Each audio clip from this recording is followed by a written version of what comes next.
পণ্ডিতজি মুচির কাছে জুতো বাগিয়ে দিচ্ছে, কারণ ও মুচি। তাহলে যদি ছুঁয়ে দেয় জাত চলে যাবে। বলুন, মুচি যদি ছুঁয়ে দিলে ব্রাহ্মণের জাত চলে যায়, তাহলে ব্রাহ্মণের শক্তি বেশি না মুচি শক্তি বেশি? তাহলে বড় কে?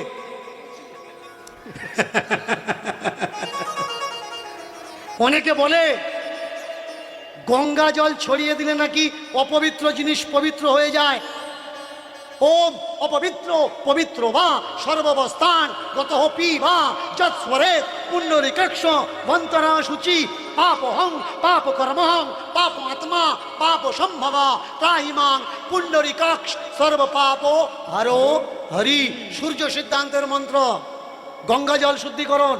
ওম গঙ্গে চ যমুনাশ্চৈব গোদাবরী সরস্বতী নর্মদে সিন্ধু কাবেরী জল হস্তানি সন্নিধিং কুরু কুরুক্ষেত্রে গয়া প্রভাস চৈব পুষ্করাণি চ ধর্মাণি তীর্থানি ভবন্তি পূজা কালে। গঙ্গা জল ছড়িয়ে দাও, পবিত্র হয়ে যাবে। কিন্তু গোটা পৃথিবীর ভিতরে গঙ্গা কোন দেশে আছে? ভারতবর্ষে আছে। তাহলে গোটা পৃথিবীর ভিতরে যদি ভারতবর্ষে গঙ্গা থাকে আর গঙ্গা ছড়িয়ে দিলে যদি মানুষ পবিত্র হয়, সেই সত্য যুগের থেকে আজও পর্যন্ত কত কাওড়া মুচি গঙ্গায় ডুব দিচ্ছে, তারা পবিত্র কেন হয়নি? গঙ্গা জল ছড়া দিলেই তো পবিত্র হয়ে যাবে। গঙ্গায় কে স্নান করে না? সবাই স্নান করে। তাহলে গঙ্গা স্নান করেও নিজ জাত এখনো পর্যন্ত তারা উচ্চ জাত হতে পারে। চামড়ার জুতো নিয়ে বাগিয়ে দিচ্ছে। যে চামড়ার জুতো তৈরি করে সে নিজ জাত, আর যে পরে তাহলে সে উঁচু জাত কি করে হয়? ও তো তৈরি করে ছেড়ে দিয়েছে, তুই তো 24 ঘন্টা গলিয়ে রেখে দিয়েছিস ভাই, তুই তাহলে বড় জাত কি করে হলি? যারা পায়খানার চেম্বার পরিষ্কার করে এদেরকে কি বলে? মেথর। এরা নির্জাত। কেন? পায়খানার চেম্বার পরিষ্কার করে। তাহলে যারা পরিষ্কার করছে এরা যদি নির্জাত হয়, যারা ভর্তি করছে গাড্ডা এরা উঁচু জাত কি করে হয়? আগে তো বোঝা লাগবে।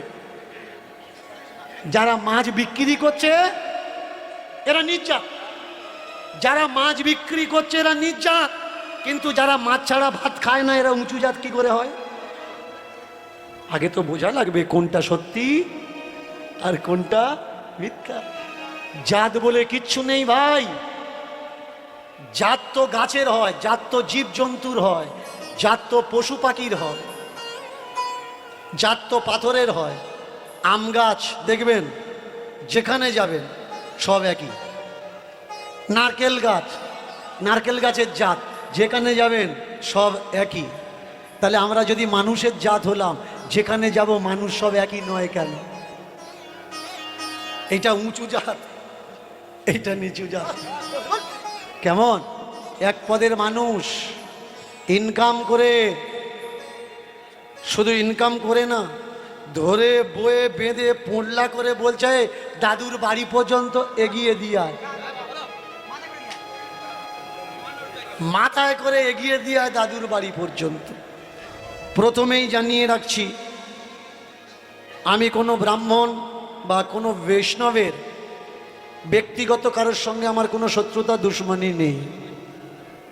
কিন্তু ব্রাহ্মণ্য কিছু নোংরা বাদের উপরে, কিছু নোংরা ব্রাহ্মণ্য বাদের উপরে, কিছু নোংরা বৈষ্ণব বাদের উপরে আমার মতবাদ আছে। সেইগুলো আমি শুধু তুলে ধরি মাত্র। সত্য কোনটা জানেন?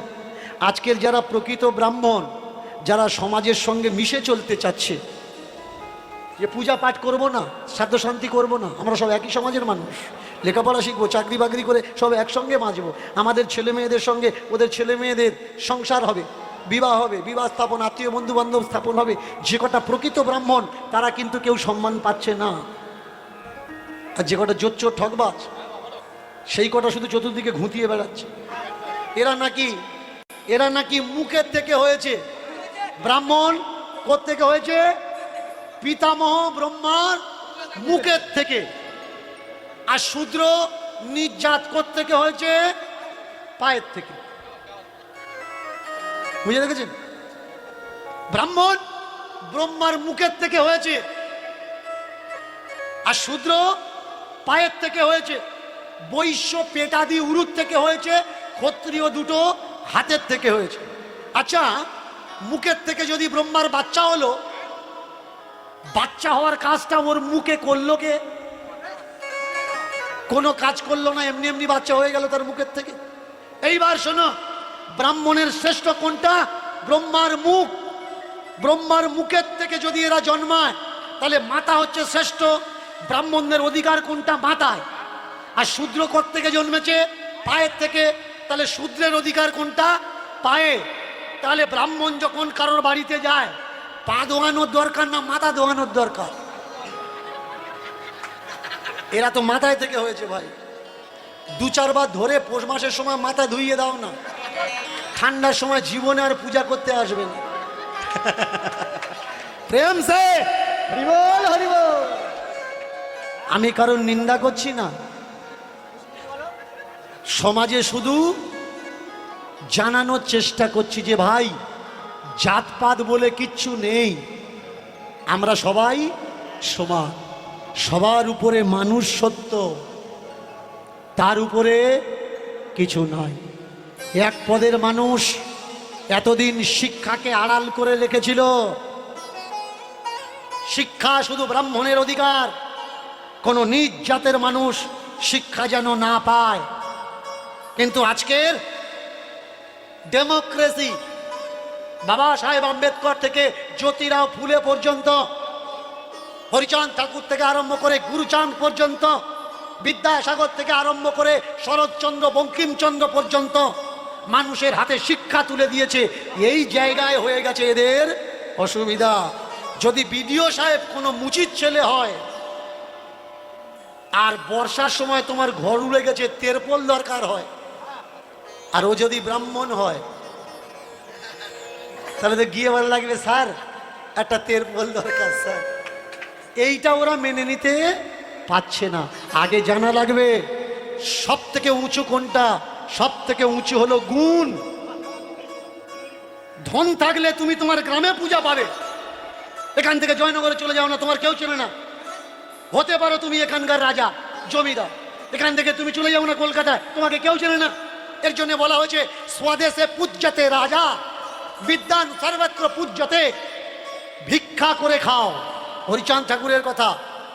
ভিক্ষা করে খাও, কিন্তু ছেলে মেয়েকে শিক্ষা তুমি দাও। আজকের শিক্ষা দিতে দিতে আমরা আমাদের ভারতীয় শিক্ষা ভুলে গেছি, গিয়ে আমরা ইংরেজ হওয়া আরম্ভ করে দিয়েছি। মিনি ইংরেজ সব, পাড়ায় পাড়ায় যাবেন মিনি ইংরেজ। ও মা এক গ্লাস জল দাও। বলুন তো, গ্লাস তো ইংরেজি কথা, গ্লাসের বাংলা বলুন যারা গ্লাসে জল খান। হ্যাঁ, চামচ একটা সহজ ধরেছি, ফট করে বলে দিলে। বলো তো, চামচ ইংরেজি কথা, চামচের বাংলা কি হবে? টাটা লবণ 1 কিলো দেবো, বলো। আমার বলছিল কমিটির ছেলেরা যে বাবা আপনি একটা প্রশ্ন দেবেন, কেমন? কারণ আপনি তো বলেন, আর আমি এমনিতে কথায় কথায় বলি যে উত্তর দিতে বলে টাকা দিয়ে দেবো। দেখো নিতে পারো কি? ভাগবত যে উল্লেখ করেছে তার নাম কি? সুখদেব। ভালো করে শুনবেন, যে ভাগবত উল্লেখ করেছে তার নাম সুখদেব। ভাগবত মায়ের গর্ভে কত বছর ছিল? সুখদেব গোস্বামী কেউ বলে 18 বছর, কেউ বলে 11 বছর। যখন মায়ের পেট থেকে বেরিয়েছে তার বড় বড় দাড়ি গোপ হয়ে গেছে। কেমন? ভগবানকে বলেছিল আগে মায়া তুলে নাও, তারপরে যাব, মায়া না তুললে যাব না। মায়ের পেটে মতান্তর আছে, কোন গ্রন্থ বলছে 11 বছর, কোন গ্রন্থ বলছে 18 বছর। এবার বলুন তো, দাড়ি গোপ, বড় বড় দাড়ি গোপ হয়ে গেছে, বেরিয়ে চলে গেছে মায়ের পেট থেকে বেরিয়ে। ওই নাড়ি ভুড়ি ছিল, কাঁচা মেরে নিয়েছে, একটা মন্ত্র সে উচ্চারণ করেছে, কৌপিন প্রতিবিশ্চৈব অনন্ত ডোরকং তথা বহির্বাস স্বয়ং শম্ভু নরনারায়ণ হরি। মা বিছানায় পড়েছিল, মায়া মুক্ত, ও বেরিয়ে চলে গেছে। এবার বলুন তো, আপনাদের বাড়ি যদি 18 বছর কোনো ছেলে থাকে, দাড়ি গোপ কত বড় বড় হয়? কত বড় বড় দাড়ি গোপ হয়? সবে রেখা ওঠে। তাহলে সুখদেবের বেলা বড় হয়ে গেল কি করে? এটা সত্য কথা নাকি ভুল কথা? তাকিয়ে দেখো, মা বাবা মাসি পিসি নাম রাখে বাচ্চার, তাই তো? তাহলে সুখদেব তো জন্মের পরে বেরিয়ে চলে গেছে, সুখদেবের নাম সুখদেব রেখেছে কে?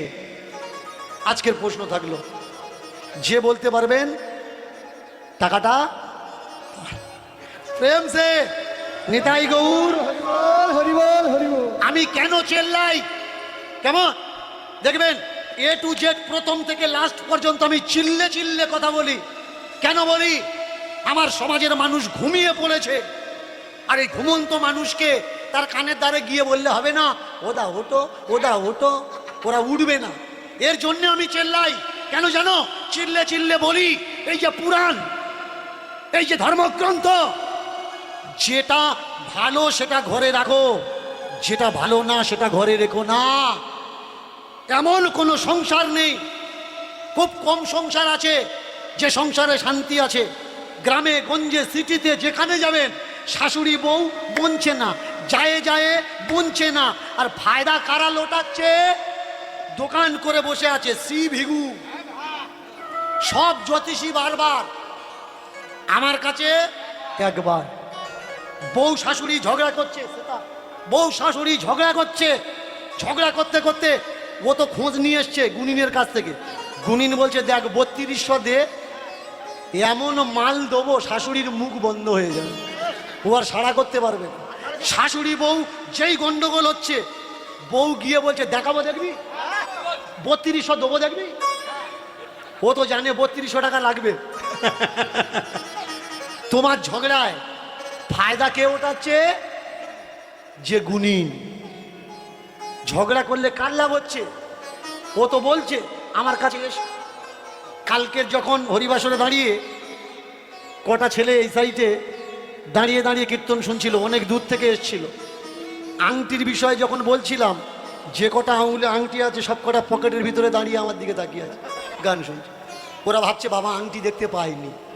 তোমরা যারা আংটি পরো মন দিয়ে শোনো, আংটিতে কখনো কারোর ভাগ্য পরিবর্তন করে না। ভাগ্য পরিবর্তন পরিশ্রমেই হয়। পরিশ্রম করো, কারোর সাধ্য নেই, ভাগ্য পরিবর্তন হয়ে যাবে।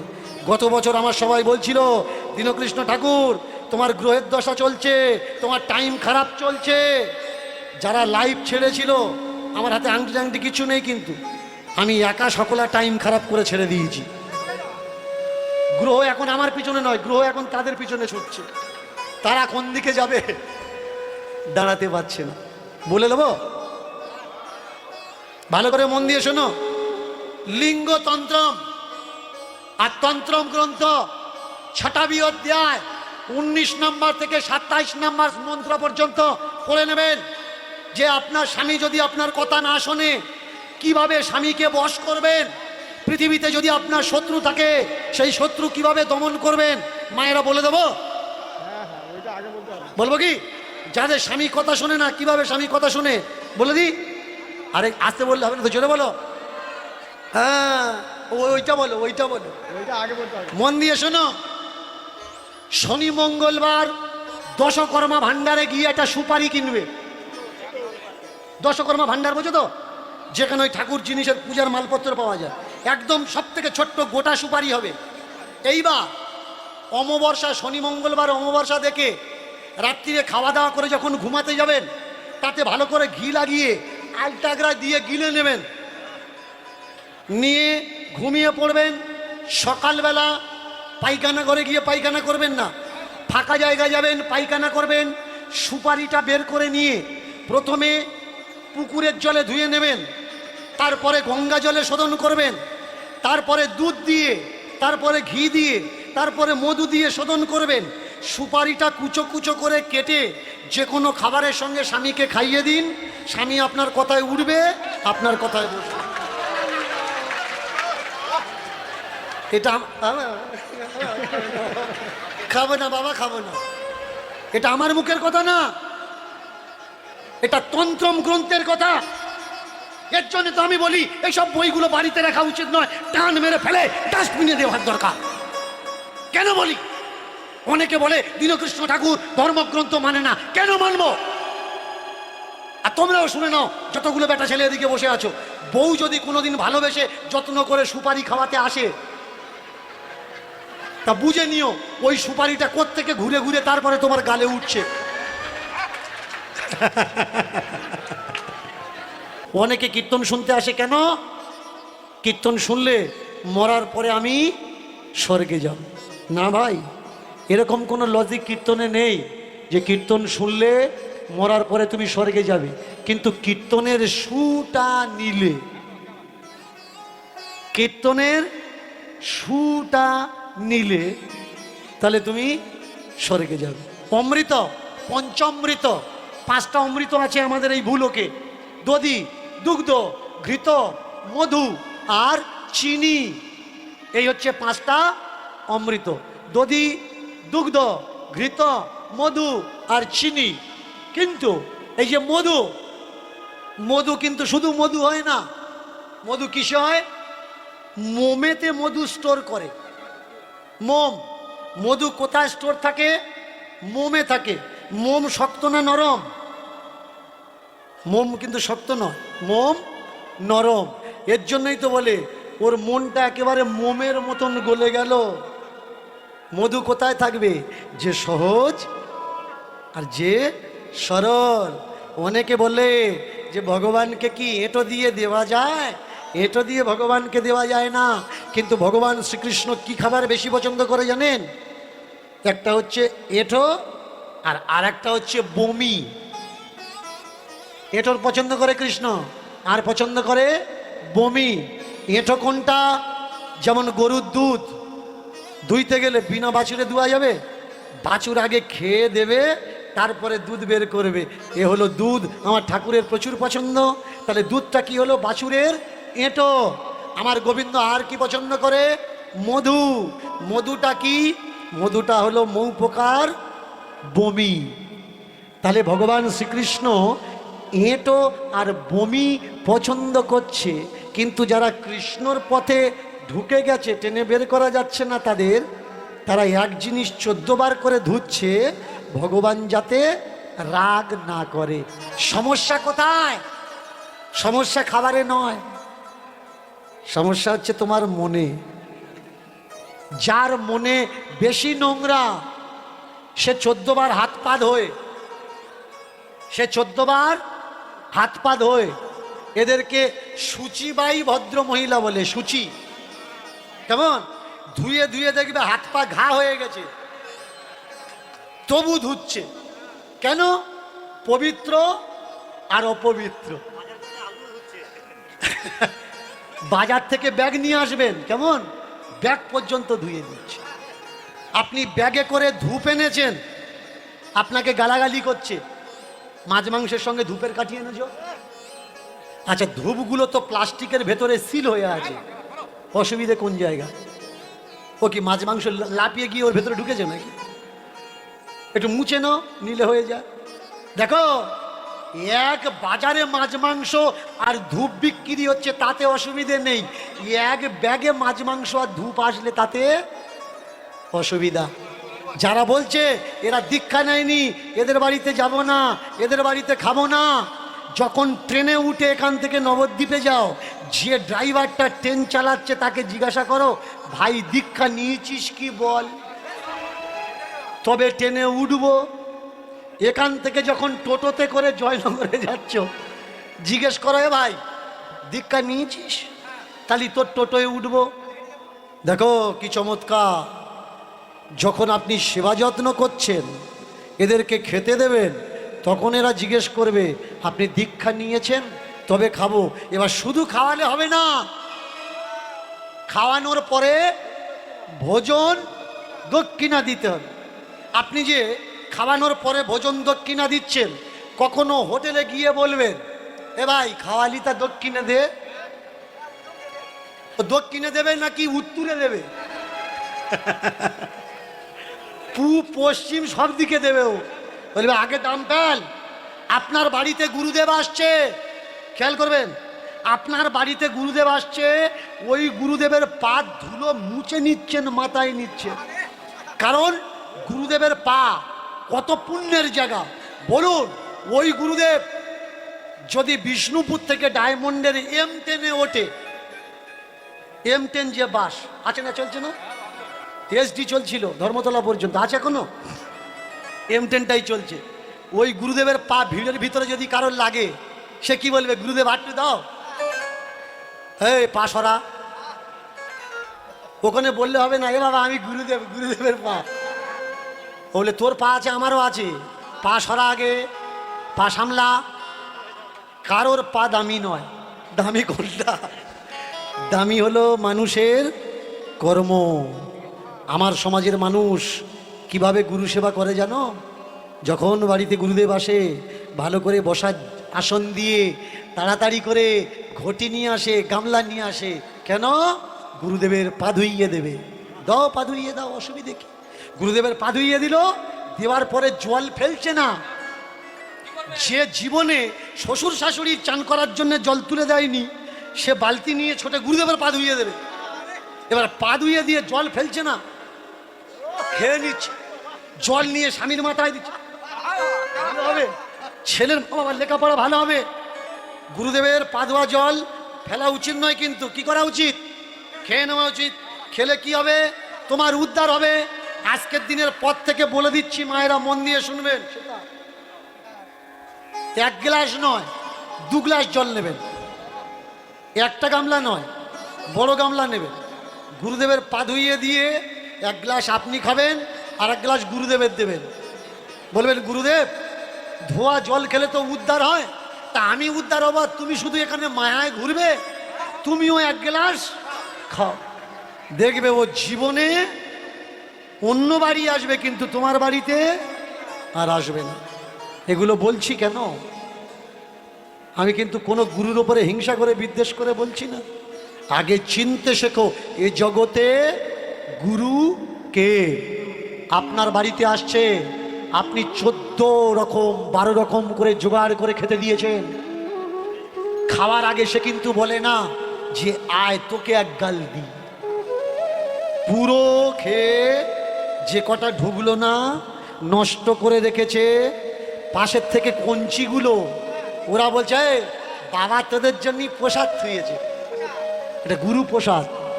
গুরু প্রসাদ নষ্ট যেন না হয়, পুরো ফ্যামিলি শুদ্ধ খাবি। তার মানে কি? গুরুদেব যেটা খেতে পারেনি, গুরুদেবের এঁঠো কখনো খাবেন না। কেন খাবেন অন্যের এঁঠো? ছেলের এঁঠো এখন মা খেতে চায় না। দিন বড় খারাপ, সেই দিনটা এখন আর নেই। আগে কেটে গেলে গাছপাতা বেঁধে দিলে শুকিয়ে যেত, এখন কেটে গেলে ব্যান্ডেজ করছে, মলম পট্টি করছে, শুকুচ্ছে না। ওয়েদার খারাপ, আবহাওয়া খারাপ, সেই যুগ পাল্টেছে, সেই স্বভাব এখনো পর্যন্ত পাল্টাননি কেন? তাকে বোঝা লাগবে ভাই, গুরু প্রসাদ প্রসাদ কিচ্ছু নয়। সত্যি যদি গুরু প্রসাদ গুরুদেব দেওয়ার জন্য রেডি হয়, এরা কেন নষ্ট করছে জানো? ভেতরে যায়নি তাই। যদি বিশ্বাস না হয়, গুরুদেবের থালায় একটা চা চামচ নেবেন, চা চামচ, চা চামচ চেনেস তো, ছোট্ট চামচ। আর যা যা রান্না করবেন, ওই ছোট চামচের 1 চামচ ডাল, 1 চামচ ভাজা, 1 চামচ পনিরের তরকারি, 1 চামচ, মানে যা যা হয়েছে ছোট্ট ছোট্ট চামচে গুরুদেবের থালায় দিয়ে দেবেন। দিয়ে বলবেন, গুরুদেব আপনি খান, আর আমাদের 16-18 জনের ফ্যামিলি প্রসাদটা রাখবেন। তারপরে দেখো না কত প্রসাদ রাখে, তবে তো বোঝা যাবে গুরু প্রসাদে উদ্ধার হয় নাকি গুরু প্রসাদ তোমার বাড়িতে টেকে ওই 1 দিনের বেশিতে 2 দিন থাকবে না। কেন? খাওয়া পাচ্ছে না, থাকবে কি করে? সত্য কোনটা? গুরুদেব কি খেতে ভালোবাসে এটা আপনারা জানেন। আপনার বাড়ি যখন গুরুদেব আসছে, আপনি তাকে খাওয়াচ্ছেন, কিন্তু গুরুদেব জানে না আপনি কি খেতে ভালোবাসেন।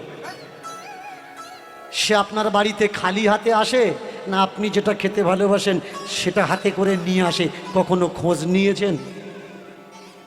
দীনকৃষ্ণ ঠাকুর এমন একটা ক্যারেক্টারের নাম, আজকের ওরা ভয় পাচ্ছে কেন? এই মানুষটাকে দেখে। অন্ধ মানুষগুলোর চক্ষুদান দিয়ে দিয়েছে একটা নাম, সেটা হচ্ছে দীনকৃষ্ণ ঠাকুর। বাবাকে পঞ্চপিতা, সপ্ত মাতা, 5টা পিতার ভিতরে গুরুদেব হচ্ছে একটা বাবা। আপনার কোনো ছেলে মেয়ে এখান থেকে যদি নরেন্দ্রপুর পড়ে, শিয়ালদায় কোনো হোস্টেলে থাকে, এখান থেকে যদি দমদমে কোথাও গিয়ে পড়াশুনো করছে আর আপনি আপনার ছেলের সঙ্গে দেখা করতে যান, বলুন খালি হাতে যাবেন? সে যা খেতে ভালোবাসে সেটা নিয়ে যাবেন। তাহলে যারা গুরু, যারা আমাদের বাবা, বছরে একবার আসুক বা দুবার আসুক, আমরা তাদের এত যত্ন করে খাওয়াই, কিন্তু তারা যখন আমাদের বাড়িতে আসে খালি হাতে আসে কেন? কেন তারা আমাদের পছন্দ জানে না? আপনারা যারা গুরু দীক্ষা নিয়েছেন বিচার করে দেখে নেবেন যে আপনার গুরু খালি হাতে আসে না আপনার গুরু কিছু আপনার জন্যে নিয়ে আসে। শাস্ত্রে উল্লেখ আছে সদ্গুরু আর বদগুরু। গুরু যদি বদগুরু হয়, জানার সঙ্গে সঙ্গে তৎক্ষণাৎ ত্যাগ দিন। আপনার জামাই যদি আপনার মেয়েকে ভালো না বাসে, তাহলে কি করবেন? সঙ্গে সঙ্গে ডিভোর্সের তৈরি করবেন না? তাহলে আপনাদের গুরু যদি অসৎ গুরু হয়ে থাকে, এতদিন তারা ঢুকছে কি করে আপনার বাড়িতে ভাই? কেন ডিভোর্স দেওয়া যায় না? কেন দিচ্ছেন না? আমাদের সমাজ আজকে ধ্বংস কোন জায়গায়? এই গুরুদেবেরা বলছে গুরু নিন্দা করা যাবে না, গুরু নিন্দুকের মুখ দেখা যাবে না। যে বাড়িতে গুরু নিন্দা হয় সে বাড়িতে ঢোকা যাবে না। তুই কৃষ্ণ সেজে পরের বউ নিয়ে নবদ্বীপে উঠবি, তোর বলা যাবে না? হ্যাঁ, নিন্দা তো তার করতে হয় যে নিন্দার কাজ করে। যে প্রকৃত সদ্গুরু হয় তার শিষ্যরা ছাদি পিঠে বলে, দেখো আমাদের গুরুদেব, এই হচ্ছে গুরু। আর কিছু কিছু সমাজে গুরু আছে তার শিষ্যরা মাথা দেখাতে পারে। কি করব বল, গুরুদেব ওরকম গুরুর বলা যাবে? হ্যাঁ ভাই, বলা যাবে। ছেলে যদি অন্যায় করে, বাবার যেমন কর্তব্য ছেলেকে ধোলাই দেওয়া, বাবা যদি অন্যায় করে ধোলাই নাই বা দাও, শাসন তো করতে পারো। তাহলে গুরুদেব অন্যায় করছে, গুরুদেবকে কেন শাসন করবে না? বাবা যখন বড় থাকে, ছেলে তখন ছোট থাকে, তখন বাবা ছেলেকে শাসন করে। আর ছেলে যখন যোগ্যবান হয়, বাবা বুড়ো হয়ে গিয়ে বাবা ছোট্ট ছেলে হয়ে যায়। তাই ছেলেদের খেয়াল রাখে, বাবাকে ছেলের মতো খেয়াল রাখতে হবে। কোনটা খেলে হবে? বাবা যা ইচ্ছা তাই খাবে তা বললে হবে না। ডাক্তার বলে দিয়েছে বিড়ি খাবেন না, বাবা যদি লুকিয়ে বিড়ি খায়, ছেলেকে বলতে হবে বাবা বিড়ি খেও না বাবা, কারণ তুমি যদি বিড়ি খাও তোমার ক্ষতি হবে কি না হবে আমি জানি না, কিন্তু তুমি যদি আমাদের ছেড়ে চলে যাও, আর 5টা লোক তারা বাবাকে বাবা বলে ডাকবে, কিন্তু আমি কাকে বাবা বলে ডাকবো? শাসন, প্রেম এ দিয়ে বোঝাতে হবে। এই তো সংস্কার, এই তো সংস্কৃতি। কিন্তু কেন কিছু মানুষ বলছে মনু সংহিতা, ব্রাহ্মণের যদি কোনো গুণ নাও থাকে তবুও সে পূজনীয়। কেন ভাই? ব্রাহ্মণ কি কোনো জাতি নাকি? যারা বলছে ব্রাহ্মণ মানে জাত, শুনে নাও কান খুলে, ব্রাহ্মণ কোনো জাত নয়। First name and last name. Last name আমরা কি লিখছি? আমরা লিখছি মাঝি, আমরা লিখছি বৈদ্য। বৈদ্য মানে কে? যে ডাক্তার। ঠাকুরদা বদ্যিগিরি করতো, কিন্তু তার ছেলে নাতি পুতিরা এখন নাম কি লিখছে? বৈদ্য। আরে বৈদ্য তো ভাই একটা গুণ, বৈদ্য টাইটেল হয় কি করে?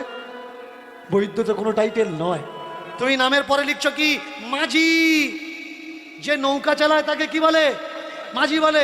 মাঝি তো একটা গুণ। তোমার ঠাকুরদা নৌকা চালাতো, এখন তুমি ডাক্তারি করছো, এখন তুমি ওকালতি করছো, তবুও তোমার নামের শেষে কি লিখছো? মাঝি। কেন ভাই? তুমি তো নৌকা চালাতেও জানো না। যে ডাক্তারি করছে সে বৈদ্য, যে নৌকা চালাচ্ছে সে মাঝি। কিন্তু কিছু মানুষ মধ্যযুগের ইতিহাসটা পড়ে নেবেন, দীনেশচন্দ্র সেনের মধ্যযুগের ইতিহাস। আমাদের এই মধ্যযুগের ইতিহাসে পৃথিবীর ভিতরে ভারতবর্ষের সব থেকে বেশি ক্ষতি কে করেছে জানেন? সেন বংশ, লক্ষণ সেন আর বল্লাল সেন। এই প্রথা এনে দিয়ে, পদবী এনে দিয়ে ব্রাহ্মণকে ব্রহ্ম জানতি, ব্রাহ্মণ সে যে কেউ হতে পারে। ব্রাহ্মণের ঘরে জন্মেছে বলেই যে ও ব্রাহ্মণ, এরকমটা নয়। ব্রাহ্মণকে যে পূজা অর্চনা করে, যার ভিতরে সহিষ্ণুতা আছে, নমনীয় আছে, ধৈর্য আছে, বীর্য ধারণের ক্ষমতা আছে, যার মুখে তেজ বাণী আছে, যিনি অপরের হিত করতে পারেন, পৌরহিতার্থায় পুরোহিত, যজমান হি জনার্দন, এই সম্ভাবনা যিনি রাখেন তিনি হচ্ছেন ব্রাহ্মণ। গলায় পৈতা থাকলে ব্রাহ্মণ হয় না।